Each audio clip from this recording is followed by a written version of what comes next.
If I'd known Jackson was going to show his guns off, I should have put my half sleeve on, I guess. No. Man, happy to be 3-0.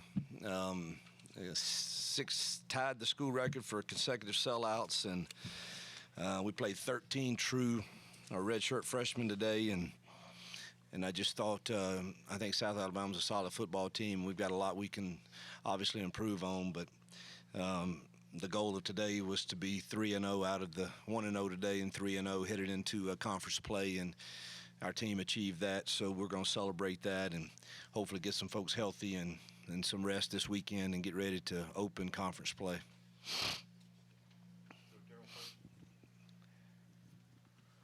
Coach, overall, from an offensive standpoint, I know the second half was a little bit of a struggle, but the balance was there. There are a lot of times during the game where the passing yardage and rushing yardage was almost identical. Talk about how you might be pleased with that as far as getting the balance you achieved today. I think I'm real pleased. We had 8 possessions. That was it. And we had scoring drives on 12 play, a 14 play, and a 16 play scoring drives. So we scored 5 of our first 6 drives, and we only had 8 for the whole game, and one of those is victory. So it was some things we could improve on. I was probably a bit conservative, up 2 scores and trying to use some clock, but I thought there was a lot of good things that happened offensively, particularly early on in the game. For Hugh and Jackson both, the offensive line group had got 2 new tackles, but was today as cohesive as you felt like those guys were? Just talk about their performance today.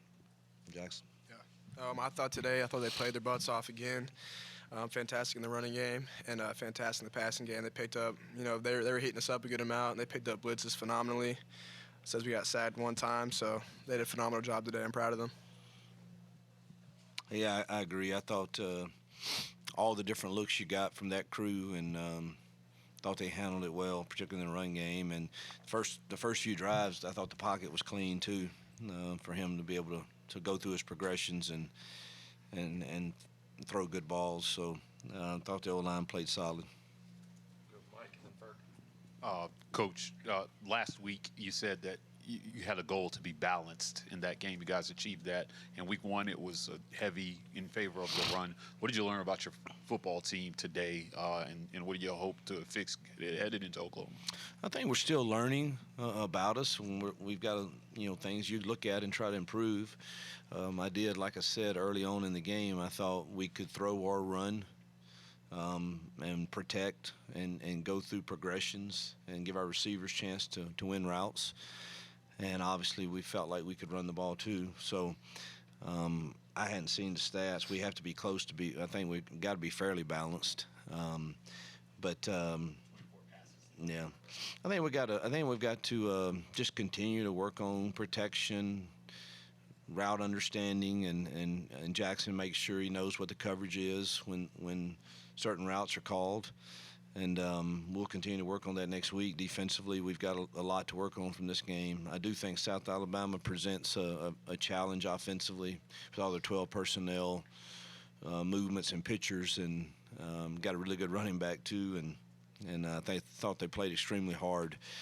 We've got to get off the field more on third long, and they did a good job of running the ball on 3rd and long to get them in 4th and manageable. And we'll look at all of that, and we didn't fit the counter very well today, but it's good that you can say all that and know they did get 2 turnovers while we offensively took care of the ball, and so we're +2 in the turnover margin thanks to them. I thought Jared had came in and gave us a spark, true freshman, and but again, a lot to work on both sides.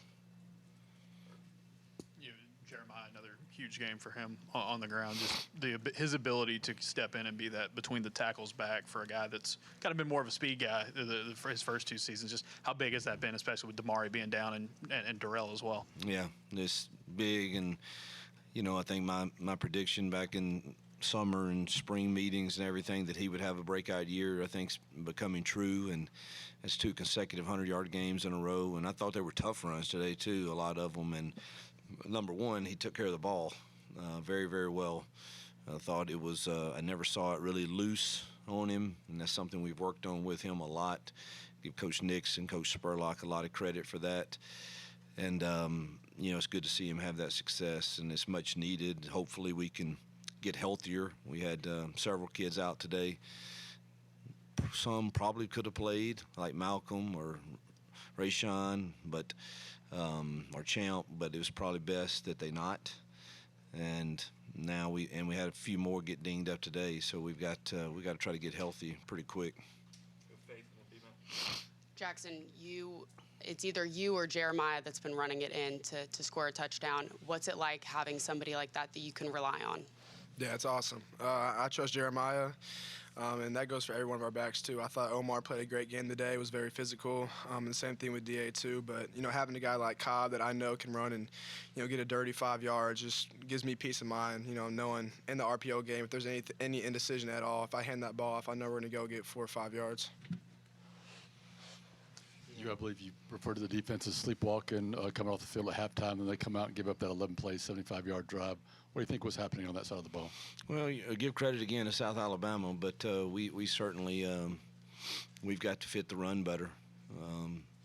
But they do have some, they had some things that you worried about, and they're going to score some points this year for sure, and really good running back and good quarterback. So.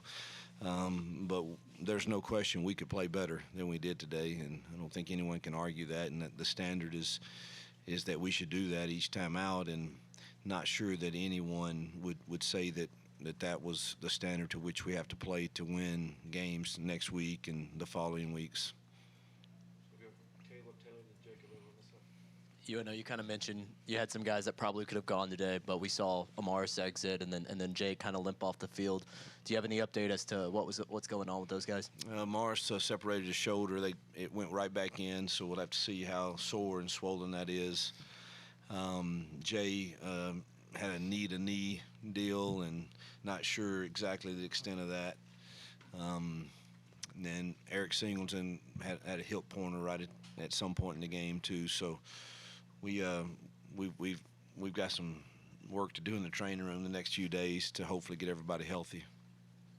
You mentioned you had a number of true freshmen playing tonight, especially specifically on the defensive side of the ball, Anquan Fagans, and you mentioned Jared Smith. Can you just talk about the development and growth you've seen from these young guys since they got on campus? It's good to get them in January. That certainly helps. And, man, their development is just now beginning, really, to see them go out. And because this is where the real learning happens. I mean, you can teach all you want about a block of this type or a pass rush of this type, but it gets real when they have to do it and adjust to different sets and think on their feet.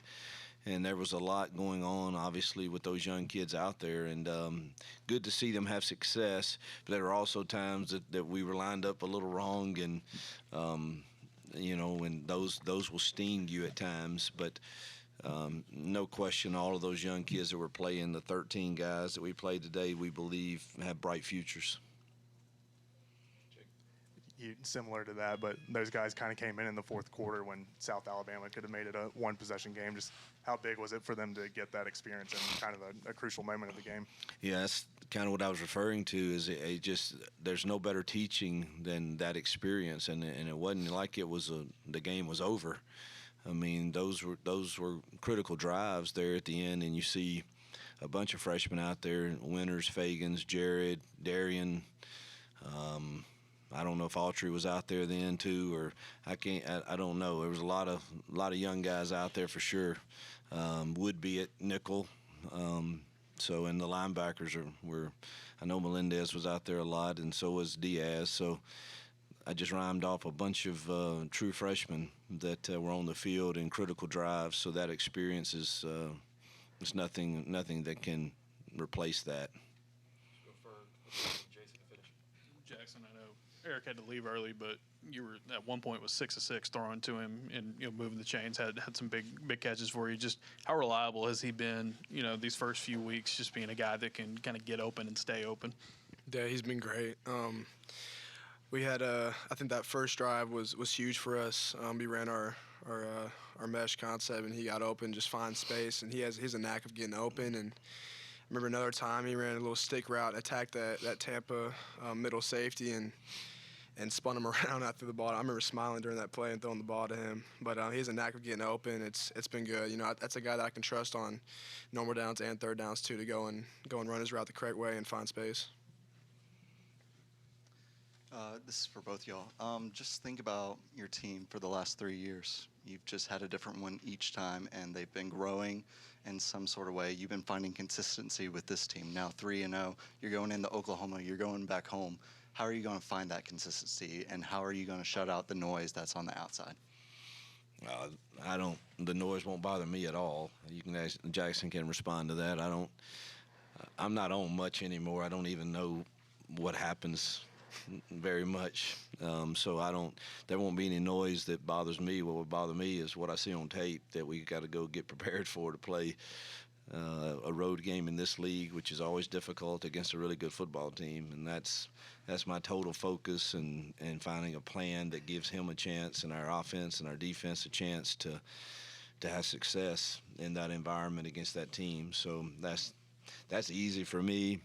Probably harder for Jackson. Obviously, there's a lot of emotions and stuff, but he's mature, and he knows what it takes to win football games, and him being emotional about whatever happened in the past is not going to help us, and he knows that, and he'll handle it well, I think.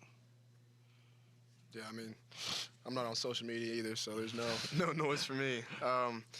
Just worried about going to practice every day and being the best version of myself, and off the field and watching tape, watching OU, just locking in and doing my job throughout the week. It's nothing more than that. I mean, it's a job for us to go in every day and attack it, make every day my best day. Jason, just talk about Alex and just continue to kind of step out and make kicks, and then Connor, the job he's done on kickoffs now. Man, Connor's kickoffs they're 4.0 hang time, and really nice to see him step in when he got his chance, and to see Alex, that young man has gone through it, and to see him sacrifice for the love of Auburn and his football team and play under the conditions he's going through is pretty remarkable. And he's having, again, a lot. I don't think has he missed one this year? I don't believe he has. And it looks like to me he's getting a little more distance and strength back. So how far was that when he kicked today? 34. Yeah, so I think each week that goes, as long as he's able to eat and keep that food down, I think he's going to get better and better. All right, thank you, Coach. Yep, thank you.